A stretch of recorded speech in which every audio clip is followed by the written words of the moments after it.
Elles s'appellent Lime, Bird, Wind, Bolt, Flash ou Voy et sont devenues, en moins d'1 an, des éléments incontournables du paysage parisien. Impossible de faire quelques pas sur un trottoir sans tomber sur une trottinette électrique en libre service. Pratique, bon marché et amusante à conduire, elles ont séduit bien des Parisiens. Mais ces petits bolides sont loin de faire l'unanimité. Beaucoup les considèrent comme un danger public, comme une nuisance. Wai Ming Lung est de ceux qui les détestent. Les gens qui s'en servent ne savent pas s'en servir tout simplement, n'observent aucune règle. L'absence de régulation actuelle fait que c'est garé n'importe où, c'est utilisé n'importe comment, à deux. Vous voyez les gens qui vont à deux sur les trottinettes électriques, on se croit dans le Titanic, mais c'est un peu la version gilet jaune du Titanic.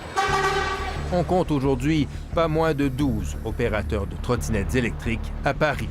Une flotte de plus de 20 000 véhicules en libre service qui encombrent les trottoirs et roulent souvent dessus. Un chaos auquel la ville de Paris a décidé de s'attaquer. D'abord, nous avons sanctuarisé les trottoirs. C'est-à-dire que nous avons dit pas de trottinettes sur les trottoirs, ni pour circuler, ni pour se garer. On gare les trottinettes sur la chaussée. Après ça, on a demandé aux opérateurs de diminuer la vitesse des trottinettes, de 25 km/h à 20 km/h. Paris compte pour l'instant sur le bon vouloir des uns et des autres. Mais un projet de loi nationale sur la mobilité devrait bientôt donner aux villes les moyens de sévir contre les usagers et de choisir les fournisseurs de services. Pour être bien vu de la mairie, conscients qu'il n'y a pas de place pour 12, les opérateurs comme Wind ont décidé de jouer le jeu. On a besoin d'être plus encadré et de mieux s'organiser pour éviter de créer un désordre urbain comme certains utilisateurs ou certaines personnes peuvent trouver. Si elle visait au départ à limiter les excès des trottinettes en libre-service, les nouvelles réglementations dans les faits s'appliquent à tous les véhicules individuels à propulsion électrique, ce qui crée bien des frustrations chez des usagers qui crient à la justice. François Deslandes, par exemple, utilise sa propre trottinette pour aller au travail. 10 km parcourus chaque jour, en silence, sur des pistes cyclables et sans polluer. Il porte un casque, des gants et n'encombre pas l'espace public puisqu'il ne gare jamais sa trottinette à l'extérieur. Il vient de créer une association pour tenter de se faire entendre. À cause des trottinettes de location, on va se retrouver tous bridés à 20 km/h.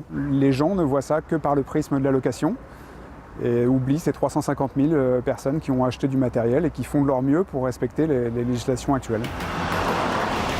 Selon lui, il est illogique de limiter à 20 km/h les trottinettes personnelles sur les pistes cyclables, alors que les vélos, eux, peuvent rouler à 25. Et évoluer si lentement dans les rues, au milieu des voitures, pose un risque pour la sécurité. Il ne s'explique pas non plus l'interdiction de rouler en dehors des villes. On souhaite en faire entendre la raison. On souhaite aussi montrer tous les avantages qu'offrent ces nouveaux moyens de transport. Alors que la France s'affaire à combler le vide juridique concernant ces nouveaux moyens de transport, les yeux du monde entier sont rivés sur Paris, car les solutions préconisées ici risquent bien de servir d'exemple pour le reste de la planète. Ici Jean-François Bélanger, Radio-Canada, Paris.